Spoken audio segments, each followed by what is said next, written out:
हाय दोस्तों, मैं आज आपको एक वीडियो पोस्ट कर रहा हूँ और ये वीडियो हो सकता है आप में से काफ़ी बच्चों की ज़िंदगी में कुछ चेंजेस ज़रूर लाएगा, स्पेशली उनकी नौकरी के लिए। ठीक है, तो पहली बात तो ये बोल दूँ मैं आपको कि मेरा ये कोई चैनल नहीं है। मतलब मैं कोई अपने पर्सनल उसके बेनिफिट के लिए कुछ नहीं कर रहा। इसका देखो, मैंने जो हेडिंग रखी है, इसका हेडिंग क्या है? ज़िंदगी बदल दूंगा।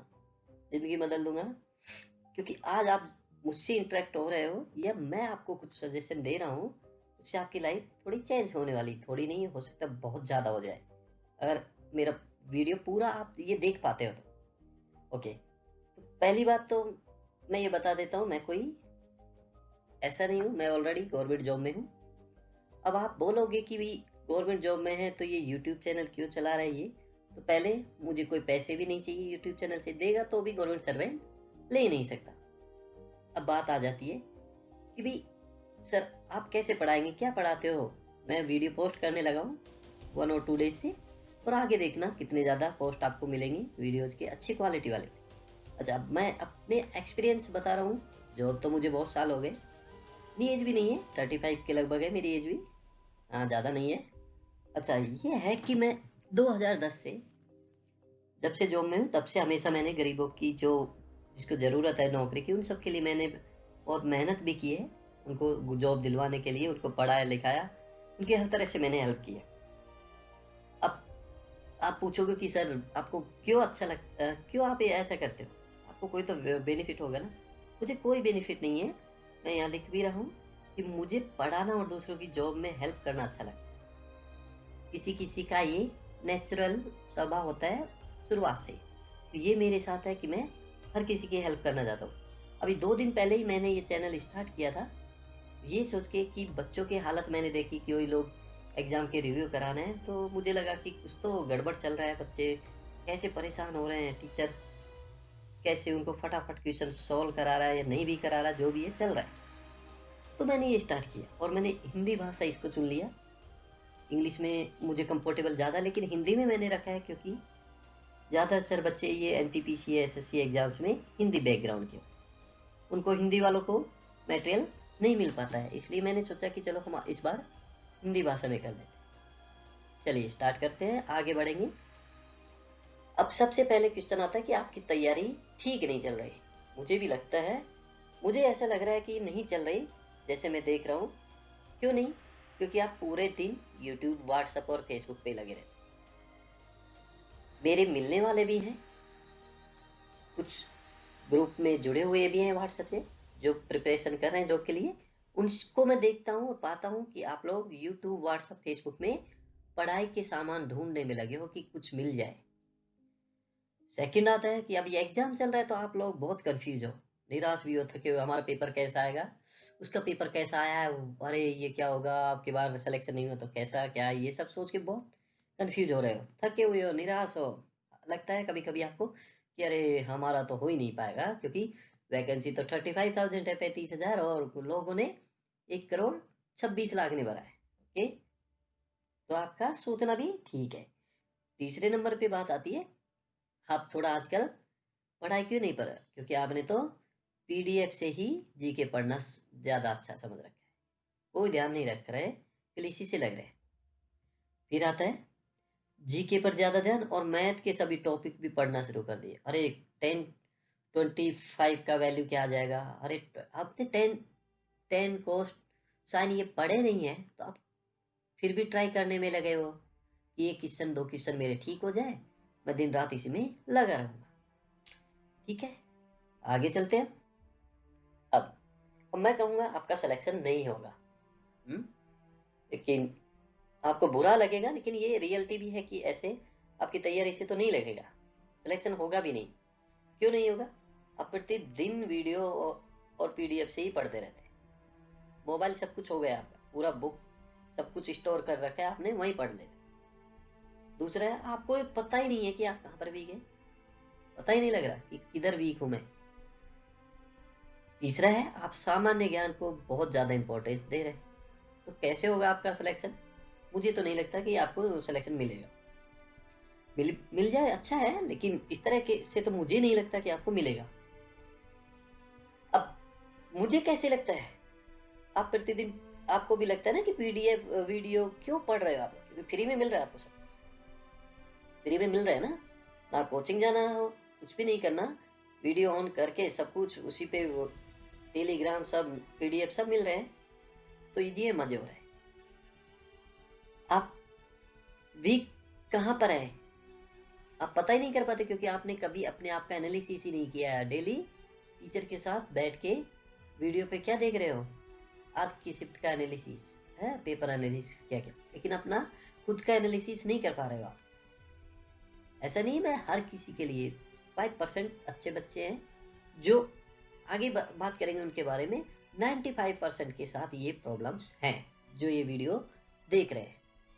आगे चल, क्यों आप सामान्य ज्ञान को इतने इंपॉर्टेंस है, क्योंकि जीके, ये सामान्य ज्ञान बहुत ईजी है पढ़ने में, कुछ भी नहीं है, आराम से पढ़ते रहो। उल्टा मैथ पढ़ोगे तो पेन पेपर लेना पड़ेगा, बहुत मेहनत करनी पड़ेगी, ऐसे नहीं है, टाइम तो लगता है ना। चलिए आगे चलते हैं फिर।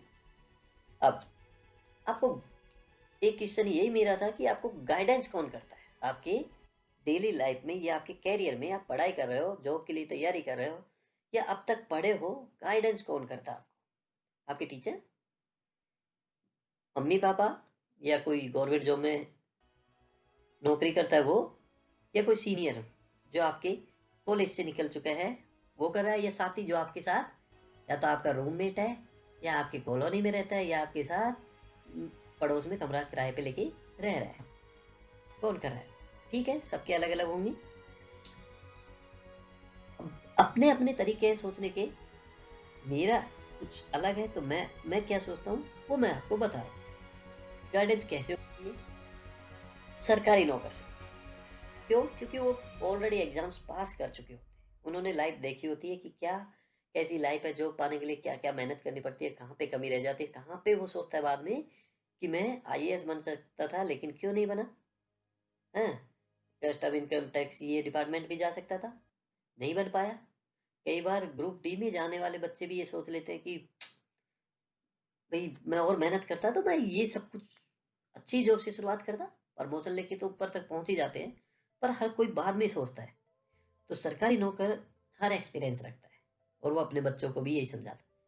अब बात आती है दूसरा, टीचर। टीचर होते हैं, कोई भी आपकी कोचिंग में पढ़ते हो, या कोई आपके पहले के टीचर है स्कूल्स के, उनसे जब भी मिलोगे या उनसे आपके कैरियर की बात करोगे तो वो आपको अच्छी तरीके से समझाएंगे। टीचर आपके सीनियर होते हैं, सीनियर को पता होता है कि कौन से जॉब में क्या होता है, क्या सही रहेगा इसके लिए, जैसे आर्ट्स पढ़ रहा है, साइंस पढ़ रहा है, जो भी, तो उसके अकॉर्डिंग साइंस वो हमारे सीनियर्स हेल्प कर देते हैं। चौथे नंबर पे माता पिता। देखो माता पिता सबसे पहले गाइडेंस करने वाले होते हैं, पर मैं यहाँ चौथे नंबर पे क्यों रखा है, क्योंकि चौथे नंबर पे ये रखा है कि सबके माता पिता इतने एजुकेटेड नहीं है, ये किसी की जॉब लग चुकी तो बहुत पहले, उन्हें पता ही नहीं है कि अब सिस्टम क्या है पढ़ने का, एग्जाम की तैयारी करने का, क्योंकि सारी ऑनलाइन टेस्ट सीरीज आ गए, वीडियो आने लगे, तो वो आपको इतना गाइडेंस नहीं कर पाएंगे कि आपके कैरियर से रिलेटेड या पढ़ाई। वो कहते हैं कि यार हमने तो बच्चे पे छोड़ दिया, कुछ करता नहीं है बच्चा, बहुत सीधा है, उल्टा कुछ गंदी चीज़ें उसको है नहीं उसमें, तो हम तो सोचते बच्चा पढ़ता रहता है, तो इतने प्रॉपर गाइडेंस नहीं कर पाते। वो केवल अपने बच्चे को, हाँ सब कुछ ठीक है बच्चा, बस इतना वो गाइडेंस करते। कुछ के पिताजी माताजी को छोड़ के, मैं ये नहीं कह रहा सभी के पिताजी माताजी ऐसे होते हैं, ऐसा नहीं। लास्ट में मैंने रखा साथी को, साथी जो आपका रूममेट्स है, जो अभी भी हो सकता है मेरा वीडियो आपके साथ बैठ के देख रहा हो सकता है, तो ये क्या हुआ, वो साथी तो आपका कंपटीटर है ना, तो इसलिए मैंने उसको लास्ट में। वो क्यों बताएगा, वो क्यों बताएगा कि ये क्वेश्चन पढ़ ले, वो मत पढ़ना, ऐसे नहीं, वो नहीं, उसको छोड़ दो अदरवाइज, क्योंकि ये एग्जाम इस तरह के हैं ना, इनमें कंपटीशन है। देखो स्कूल तक आपका कंपटीशन कैसा था कि आपको किसी से फाइट नहीं करनी थी। अगर 10th में 90% सभी बच्चे ले आए क्लास के तो किसी को कोई फर्क नहीं पड़ता, लेकिन आज अगर 90% सभी ले आए तो जॉब कैसे मिलेगी, या तो उनके अल्फ़ाबेट या उनकी एज के अकॉर्डिंग, गवर्नमेंट का जो एडवर्टाइजमेंट में रूल है, तो वो सारी चीज़ें पहले ये होती हैं, डिसाइड होती हैं। तो चलो हम चलते हैं। अब मेरा पर्पज यही है आपको कि भाई ठीक है, जो अब तक चल रहा है वो चल रहा है, लेकिन जैसे मुझे अच्छा लगता है सबकी हेल्प करना, तो मैंने सोचा ठीक है, इनको अगर मेरी हेल्प होगी जिसको भी, मैं हेल्प करने के लिए रेडी हूँ। ओके, तो मैं आपको कुछ सजेशन देना चाहूँगा जो आप फॉलो करना, हो सके जितना करना, बाकी अपनी मर्जी है भाई। आप भी कम समझदार नहीं है। तो पहला मेरा पॉइंट है, पॉजिटिव थिंकिंग रखनी है, प्रॉपर गाइडेंस होनी चाहिए, क्वालिटी मटेरियल आपको मिलना चाहिए, बेस्ट टाइम और मैनेजमेंट। अब ये चीज़ें मैं डिस्कस करूँगा आपको डिटेल में। पॉजिटिव थिंकिंग का मतलब, मेरा कहना है आपको पॉजिटिव रहना है। 35,000 सीट है, 1,26,00,000 लोगों ने फॉर्म भरा है, तो इसका मतलब क्या है, आपको तो सिर्फ एक सीट चाहिए। आपको मतलब नहीं है कि आपने जहाँ से फॉर्म भरा है वहाँ कितनी सीटें हैं, कितने बच्चे पेपर दे रहे हैं, कुछ मतलब नहीं। आपको मतलब होना चाहिए कि मुझे एक सीट चाहिए, मुझे तो जॉब चाहिए और एक सीट चाहिए। मुझे नहीं मतलब कि दूसरे बच्चे क्या कर रहे हैं, मुझे तो ऐसा अपने आप को तैयार रखना है कि वो एक सीट लेके रखनी है। ये होनी चाहिए पॉजिटिव थिंकिंग। तो आप ऐसा रखोगे तो मुझे लगता है 1 ईयर में, 6 मंथ में आपको जॉब आराम से मिलेगी। First thing. सेकंड थिंग है प्रॉपर गाइडेंस। प्रॉपर गाइडेंस की मैंने बोला, अभी आपको बोला था कि 5 लोगों में से किसकी गाइडेंस आप लेते हो। तो प्रॉपर गाइडेंस वही है कि जो आपको बताने वाला हो कि आप किस फील्ड में जा सकते हो। कॉलेज हो गई, कहाँ फॉर्म भरने, कहाँ नहीं, कौन से पेपर आप दो एग्जाम के, किस तरह के मटेरियल पढ़ो, बुक पढ़ो, ये सब होती है प्रॉपर गाइडेंस।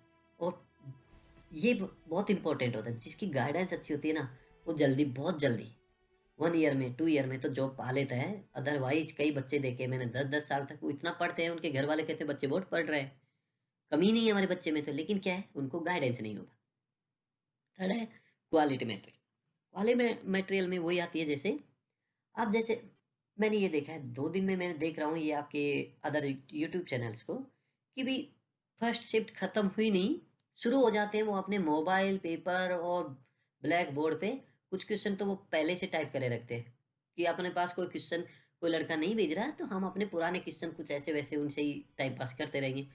और आप लोग भी क्या है, सोचते हैं कि भाई इस पे, इस शिफ्ट में क्या है, तो वहाँ आप भी चिपक जाओगे उसके, इसके वीडियो चैनल के सामने।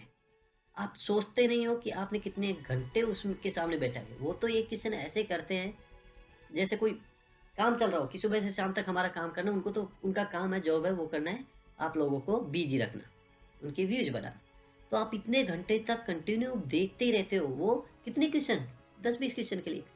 वो क्वेश्चन आप ट्यूनिंग में भी देख सकते हो ना भाई। जब दोनों शिफ्ट हो जाए, आप भी सारे दिन, पूरे दिन पढ़ के, फिर खाना खा के, तो पढ़ सकते हो, उनको देख सकते हो वीडियो को कोई अच्छे चैनल पे जिसने सारे क्वेश्चन एक साथ डाल दिए। आप हाफ एन आवर में, मतलब 30 मिनट में ही सब कुछ खत्म कर दोगे भाई, आपको टाइम नहीं लगेगा। लेकिन अगर आपने वो किया कि भाई उनके साथ ही बैठ रहे, वो लोगों से पूछ रहे फोन पे, इतना आप भी कर सकते हो आपके कुछ फ्रेंड्स से, ग्रुप्स पे, क्यों वीडियो में घुसे हुए हो। ठीक है, तो आगे चलते। Best time. बेस्ट टाइम का मतलब, ये बेस्ट टाइम होता है, मैंने कुछ बच्चे देखे हैं, मैंने पिछले 10 साल से जो बच्चों के लिए मैं मेहनत करा, कुछ बच्चे ऐसे थे, कुछ बच्चे, अदरवाइज मैं जिसको मोटिवेट किया है वो बच्चे ऐसे नहीं, लेकिन कुछ बच्चे ऐसे थे जिनके घर में कोई कमी नहीं थी, बहुत कुछ अच्छा था, तो उन्होंने परवाह नहीं की पढ़ाई के बारे में या कैरियर से। तो क्या होता है कि वो टाइम निकल जाता है उनका, वो मौज मस्ती में, इंजॉय करने में। और जब टाइम निकल जाता है और, तो आपकी अपॉर्चुनिटी खत्म हो जाती है और आपको कुछ नहीं मिलता लाइफ में। फिर आप एक दिन सोचते हो कि मैंने, मेरा जो सबसे अच्छा टाइम था, मुझे कोई गाइड करने वाला था, कोई अच्छा आदमी मिला था, या मेरा अच्छा टाइम था पढ़ने का, सारी व्यवस्थाएं मेरे घर में थी, फिर भी मैं नहीं पढ़ा, मेरी लाइफ मैंने खुद ने। तो ये बेस्ट टाइम है, इसको सही से यूज करना है। ऐसे नहीं कि 5 साल 10 साल अभी हो रहे थोड़ी हुए करते रहेंगे, ऐसा थिंकिंग नहीं रहे। ओके, आगे है मैनेजमेंट के। मैनेजमेंट होता है कि भाई आपको पता होना चाहिए कि कहाँ पढ़ना है। लाइब्रेरी में जाके पढ़ो, ऑनलाइन पढ़ो, यूट्यूब पे पढ़ो, फेसबुक पे पढ़ो, कितना पढ़ना है, कितनी देर में यूट्यूब पे चैनल देख सकते हो, किससे पढ़ना है, कौन सा टीचर यूट्यूब चैनल पे, कौन से टीचर अच्छे हैं, अच्छे या मतलब मेरे स्टैंडर्ड के हों। कहीं पे हो सकता है आपका लेवल बहुत हाई है, तो आप नॉर्मल टीचर, नॉर्मल की तरह पढ़ा रहा, आप क्यों उसमें अपना टाइम वेस्ट करो। ये बच्चे बेसिक उनको चाहिए, और वो हाई फाई पढ़ाने वाले टीचर जो शॉर्ट ट्रिक से ही समझा रहा है उसके पास जाके बैठ जाते हैं ऑनलाइन में, तो उससे क्या फायदा होगा उनको? कुछ नहीं। वो बस कमेंट्स देखते रहते हैं साइड में, लाइव जो चलते रहते हैं क्लास कई बार, तो उसको ही देखते रहते हैं कमेंट्स में, कौन क्या कर रहा है, कौन क्या अरे इसने ये लिख दिया, मैं भी ये लिख देता हूँ। तो सब अपना टाइम मैनेजमेंट नहीं कर रहे सही ढंग से, तो ये सब सुधारना है। ओके, अब आपको आपको एनटीपीसी में अगर आपका शिफ्ट अभी होने वाला है, तो आपको पक्का सिलेक्शन चाहिए कि यस मुझे तो जॉब लगनी है। तो इसमें 4 चीज़ें मैं जो बोल रहा हूँ वो ध्यान रखना। वो कौन सी होंगी? रात या शाम के टाइम क्वालिटी मटेरियल और कंटेंट वाले यूट्यूब चैनल जरूर दें। जो अच्छे चैनल होते हैं और जिसमें कंटेंट अच्छे होते हैं, जैसे मेरे चैनल पे मैंने लास्ट 2 डेज में, मैं नहीं करा कि मैं अच्छा हूँ या मेरे मटेरियल बहुत अच्छे हैं, बट मैं स्टार्टिंग किया है, बट मैं इतना प्रॉमिस करता हूँ कि मुझसे अच्छे कोई नहीं दे सकता आगे फ्यूचर में। जब 1 वीक और 2 वीक होगा, तो मुझे लगता है सबसे बेस्ट मेरी तरफ से मिलेगा, क्योंकि I have so much experience about this. मैंने बहुत बच्चों की हेल्प की है। कभी टाइम आने पे वो सारी चीज़ें मैं आपको बता दूंगा, अभी नहीं बताऊंगा। ओके, तो अच्छे चैनल देखना है जिसपे आपको हाफ एन आवर 1 आवर में अच्छा मटेरियल मिल जाए, 200-300 क्वेश्चन आपको तैयार मिल जाए और एनालिसिस मिल जाए ठीक से। दूसरी बात है, ये एग्जाम 1/3 नेगेटिव मार्किंग, ये खतरनाक होती है। एसएससी में 1/4 होती है, ये 1/3 बहुत खतरनाक होती है। तो इस पे आपको क्या ध्यान रखना है? आप जीके में देखो, कई बार क्या होता है जीके में हम कंफ्यूज होके कोई भी आंसर लगा देते हैं, तो हमारा एक क्वेश्चन गलत हुआ तो 1/3 मतलब मार्क आपका कट हो जाएगा। लेकिन ध्यान रखो, अगर आप मैथ पे ध्यान दोगे तो मैथ में आप अच्छा कर सकते हो। कैसे? क्योंकि मैथ में जो क्वेश्चन होते हैं वो सही होते हैं। अगर आपने सही से किए, 30 क्वेश्चन आते हैं सपोज, तो आप उसमें 25 भी करके आए और सही करके आए, तो 25 मार्क आपको पता होगा, आप कॉन्फिडेंट होंगे कि ये मेरी सही है। लेकिन जीके में कभी आप श्योर नहीं होते, कुछ क्वेश्चनों को छोड़ के श्योर नहीं होते, इसलिए ये नेगेटिव मार्किंग में एक तो ध्यान ही रखना है कि फालतू क्वेश्चन नहीं मारने, तुक्के तो मारने नहीं है। सेकंड थिंग, आपको मैथ पे अपनी पकड़ और बनानी है अगर आप मैथ बैकग्राउंड से नहीं है। थर्ड चीज है, मैथ और जीके में अगर कोई बच्चा मैथ में नहीं है, पहले से नहीं जुड़ा हुआ है, मैथ से पहले नहीं पढ़ी है, तो उसको क्या करना है कि मैथ के जो टॉपिक उस पे पकड़ में अच्छे नहीं है, कई बार टेन थीटा रेंज से डर जाते हैं ना बच्चे, ज्योमेट्री से डर जाते हैं, ट्राइंगल से डर जाते हैं, क्वेश्चनों को छोड़ दो, अभी मत करो। उसमें 2-3 टॉपिक छोड़ दोगे तो 2-4 क्वेश्चन चले जाएंगे, ठीक है, लेकिन आप 30 में से 25 क्वेश्चनों की तो आप तैयारी कर सकते हो ना। जो 25 क्वेश्चन आ रहे हैं उनसे तैयारी अपनी अच्छी कर लो, तो 25 के 25 में 22-23 भी करके आ गए, दैट इज इनफ। ओके, ऐसे जीके में आपको ये ध्यान रखना है, जो ऑलरेडी चीजें पता है उनको छोड़िए ना, आप थोड़ा जो कमजोरी है आपका कहीं बायोलॉजी में, किसी फिजिक्स में, तो वहाँ के क्वेश्चनों पे ध्यान दीजिए, या किसी के हिस्ट्री में है, साइंस वाले के हिस्ट्री में कमजोरी है, तो उन पे ध्यान देना है। और चीज़ों पे क्यों वेस्ट करते हैं जो ऑलरेडी पता है? महात्मा गांधी के बारे में कुछ चीज़ें आपको पता है, तो क्यों उन्हीं बार बार रिपीट? ओके, आगे टेस्ट सीरीज आपको डेली से कम एक करनी है, एक बुक से किसी बुक से या ऑनलाइन आपको करनी है। इसमें एक चीज़ और मैं जोड़ना चाहूँगा, टेस्ट सीरीज आप देते हो, अगर आप चाहो तो आप आपकी जो कोई टेस्ट सीरीज देते हो उसको मेरे साथ भी शेयर कर सकते हो कि सर मैंने ये दिया है, इसमें देखिए मेरे ये मार्क्स ऐसे आ रहे हैं, तो मैं एनालिसिस करके उनको बता सकता हूँ कि आप क्या करना जरूरी है, आपको कहाँ आपका वीक एरिया जो है, आपको किस पे ध्यान देना है, आगे कैसे चलना है, और कौन से जॉब के लिए आपको वो करना है। तो ये आप कर सकते हो, अगर आपकी इच्छा है, अगर विश्वास करते हो तो आप जरूर करना। तो मेरा कहना है कि मैं हूं ना, मैं पूरी हेल्प करता हूँ। जो बच्चे पढ़ते हैं अच्छे और जो चाहते हैं कि मेरे घर में प्रॉब्लम्स हैं या मुझे कुछ मेरे सपने हैं, तो ऐसे बच्चे हैं तो वो ज़रूर मुझसे कनेक्ट रहिए, और उनको जो भी ज़रूरत होगी, जैसे वेब सीरीज़ की एनालिसिस, उनको कोई नोट चाहिए, मैथ में कोई शॉर्ट ट्रिक चाहिए, वो सब मैं प्रोवाइड करूँगा। ऐसे भी मैं करूँगा, अपने व्हाट्सअप नंबर भी आपको दे दूंगा, टेलीग्राम लिंक है, उसमें आप कनेक्ट हो जाना और सब्सक्राइब करते रहना, क्योंकि इससे आपको मैसेज मिलते रहेंगे और हमें भी लगेगा कि ठीक है यार, हमारे इतने बच्चे आगे लाइव क्लास होंगी, तो उसके लिए भी हमारे पास एक अच्छे बच्चे होने चाहिए कि भाई स्ट्रेंथ अच्छी होनी चाहिए। वैसे तो स्टार्ट हम 5 बच्चों से भी करें तो भी कोई प्रॉब्लम नहीं है, क्योंकि 5 लोग आगे मैसेज पहुंचा देते हैं अगर आपने क्वालिटी मटेरियल्स देने की वो है और क्वालिटी एजुकेशन का सब कुछ है। तो मैं फिर बोलना चाहूँगा कि मेरा ये पर्सनल कोई इसमें गेन नहीं है इस चैनल को बनाने का। मैंने केवल आप लोगों की जो यूट्यूब चैनल्स पे वीडियो देख के ही मैंने डिसाइड किया था क्यों ना मैं बनाऊं, और मैं आज इसलिए आपको ये सजेस्टेड वीडियो में डाल रहा हूँ कि भाई फ्यूचर में आप मुझसे जुड़ो और आप बेनिफिट जितना ले सको उतना ले। ओके, तो अब चलता हूँ नेक्स्ट मैं वीडियो आपको डालने वाला हूँ आज 10 जनवरी को जो भी आने वाले हैं उनके बारे में। Okay, thank you, bye.